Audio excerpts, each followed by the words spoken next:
Bismillahirrahmanirrahim. Assalamualaikum warahmatullahi wabarakatuh. Perkenalkan, kami dari kelompok 10. Saya selaku pemateri pertama dan kedua atas nama Arni. Saya atas nama Karyawati selaku pemateri ketiga. Saya atas nama Endrik Indio selaku pemateri keempat. Saya atas nama Nursahadat pemateri ketiga. Baik, saya akan menjelaskan mengenai pengertian pendidikan inklusif. Secara singkat, inklusi berasal dari kata illusion yang berarti penyatuan.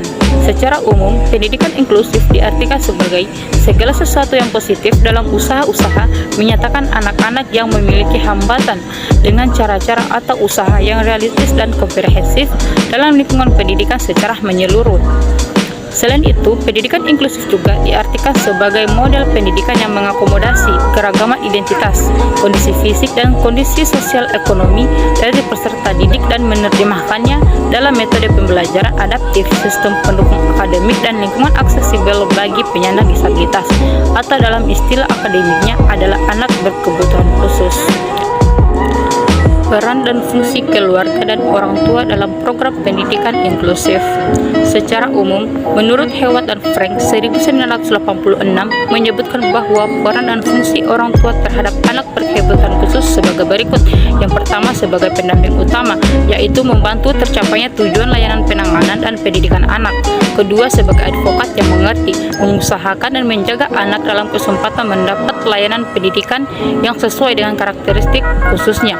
Ketiga, sebagai sumber daya yang lengkap dan benar mengenai diri anak dalam usaha intervensi perilaku anak. Yang keempat, sebagai guru, berperan sebagai pendidik bagi anak dalam kehidupan sehari-hari di luar jam sekolah. Fungsi keluarga dan pola asuh orang tua dengan pendidikan anak dalam keluarga. Berdasarkan pendekatan sosiokultural dalam konteks bermasyarakat, keluarga memiliki fungsi sebagai berikut. 1. Fungsi biologis. Secara biologis, keluarga menjadi tempat untuk memenuhi kebutuhan dasar seperti sangan, pangan, dan papan dengan syarat-syarat tertentu. 2. Fungsi pendidikan. Keluarga diajak untuk mendidik kehidupan keluarga sebagai konstitut pendidikan. 3. Fungsi agama. Peran orang tua deskripsi untuk mengenalkan, membimbing, memberi teladan, dan melibatkan anak serta anggota keluarga lainnya mengenalkan kaidah-kaidah agama dan perilaku keagamaan. 4. Fungsi perlindungan. Fungsi perlindungan dalam keluarga sudah ada untuk menjaga dan memelihara anak serta anggota keluarga lainnya dari tingkat negatif yang timbul baik dari dalam maupun dari luar di kehidupan keluarga. Retardasi mental.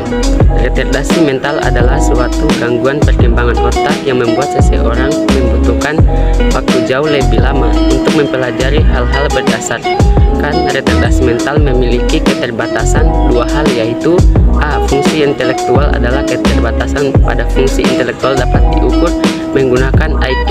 B. Perilaku adaptasi adalah kemampuan untuk melakukan tugas sehari-hari yang sebagian besar orang bukanlah yang sulit dilakukan. Penyebab terjadinya retardasi mental adalah kelainan genetik, riwayat menitis, riwayat campak atau batu rejan, dan riwayat trauma atau benturan keras pada kepala saat anak usia dini.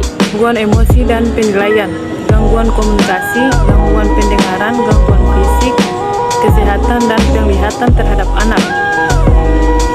Gangguan emosi dan perilaku mengacu pada suatu kondisi di mana tanggapan perilaku atau emosional seseorang individu di sekolah sangat berbeda dari norma yang umumnya diterima sesuai dengan usia. Ada beberapa ciri yang menggambarkan anak yang mengalami gangguan perilaku, antara lain 1. Tidak mampu belajar. 2. Tidak bisa menjalin pertemanan. 3. Terobsesi terhadap sesuatu. 4. Mood yang berubah-ubah.